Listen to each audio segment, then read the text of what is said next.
Narito po ang News TV Quick Response Team sa Divisoria, Maynila kung saan bubuksan na ang night market ngayong gabi. Ito ay para bigyang pagkakataon ng mga vendor na makapagtinda muli sa kalsada.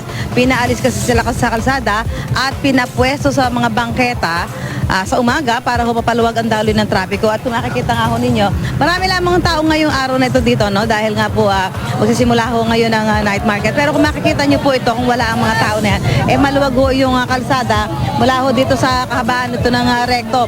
Yung balak na paglagyan po ng night market ay mula po rito sa kantong ito ng Juan Luna hanggang dyan sa may dulo po, yung sa Asuncion na sa street, ano? Sa kahabaan ho ng Claro M. Recto. Magkabila po yan, so yun ho ang pwedeng okupahin ng ating mga kababayan dito ng mga nagtitinda. Yun na nga lamang, may oras po, sa gabi lamang sila pwede magtinda dahil sa umaga, kailangan malinis ho yung kalsada, makakadaan ho ang mga motorista at sa umaga, kailangan ang mga nagtitinda po ay nasa bangketa para naman ho hindi sila makasagabal sa daloy ng trapiko. At inaasahan din po na darating ngayong hapon dito si Manila Mayor Joseph Estrada at Vice Mayor Isko Moreno para makita ho nila kung paano ang magiging sistema sa pagsisimula ng night market dito nga po sa Divisoria simula ngayong gabi. Samantala, nito lamang Miyerkules, sinimula ng pamahalaang lungsod ng Maynila ang clearing operation sa mga vendor dito sa Divisoria para mapaluwag po ang daloy ng trapiko.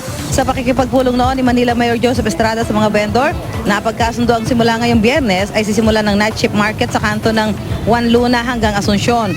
Kung nooy maghapong okupado ng mga vendor ang kalsada, ngayon sa gabi na lang sila pwedeng magtinda sa kalsada. Pero pagsapit ng umaga, dapat umalis na sila roon at sa bangketa na lamang pumwesto. Tila epektibo naman ang hakbang na ito dahil nakita ang luwag ng kalsada sa Divisoria. Paliwanag ni Estrada, hindi naman inaalisan ng hanap buhay ang mga nagtitinda. Dapat lang daw na ilagay sa tama ang matagal ng nakasanayan ng ating mga kababayan. At sa mga oras na ito ay may makakausap po tayo dito, si Senior Superintendent Hilbert Cruz, ang siyang chief ng District Directorial Staff ng MPD. Sir, magandang hapon. Magandang hapon. Paano natin matitiyak na yung mga vendor ho dito ay talagang susunod na sa bangketa lamang magtitinda during daytime at sa gabi na lang nila uukupahin itong mula dito sa Juan Luna hanggang Asuncion tuwing gabi? Actually, kung makikita mo, meron tayong mga outpost na ilalagay dito. Ano? Hindi lang isa, but 8 yung ilalagay nating outpost dito. Yan is from the stretch ng itong Recto, starting here sa Juan Luna hanggang Asuncion. So, yung 8 na yun, every street corners, magkakaroon ng outpost. Ang magiging trabaho nun is to regulate and i-check nila na talagang tumutupad sa palisiya ng ating local government yung mga vendors na pupwesto rito. Mula nung Miyerkules, sir, nagkaroon ho ng clearing operations. Ano yung mga nakita niyong mga nagiging problema pa? Siyempre, may mga resistance ho yung mga vendor dahil sinasabi parang nawawalan sila ng hanap buhay. Ano pa ho yung mga nakikita niyong problema? Actually, ang ginagawa po ng ating Pangulong Mayor Erap Estrada, nilalagay niya po sa lugar yung mga vendor po natin. Ano? Kaya ngayon, since nasa experimental stage pa ito, papupwestuhin natin sila ngayon lahat.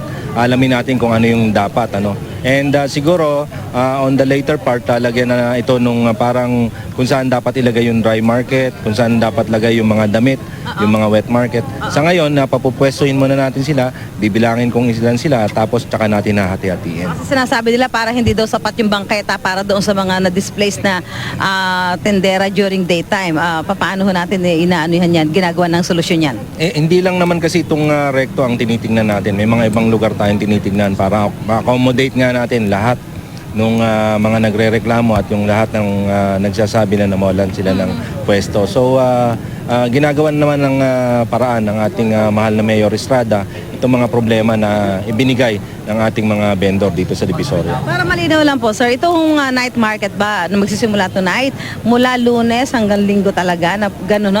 Pwede sila magtinda? Ang napag-usapan po namin, itong Biyernes, Sabado, Linggo. Okay. Ngayon, kung makikita po namin na maayos naman yung magiging takbo ng itong Biyernes, Sabado, Linggo, pwede yung mangyari na maging kada gabi magkaroon po ng night market.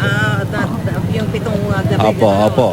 Sa ngayon, experimental pa po tayo. So, inaalam pa po natin kung ano po yung maganda at kung ano po yung aakma para po sa lahat.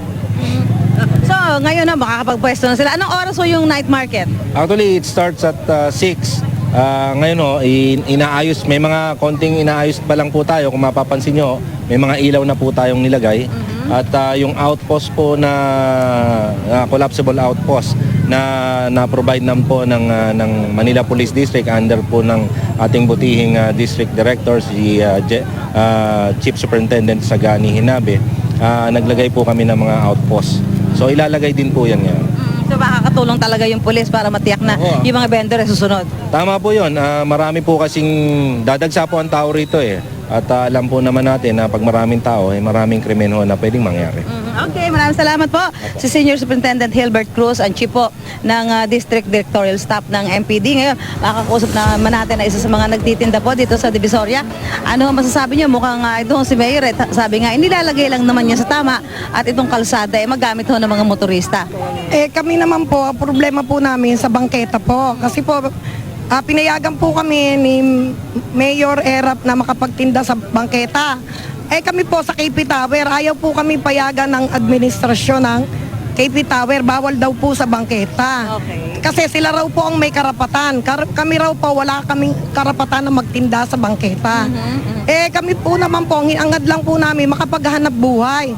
Kaya nga po natutuwa kami kay Mayor Erap na pinayagan po kami sa bangketa na makapaghanap buhay. Yun lang po ang aming hiling. So okay na ho sa inyo, importante lang, may malalagyan talaga din kayong espasyo sa Po bangketa. kami pakialaman ng building management.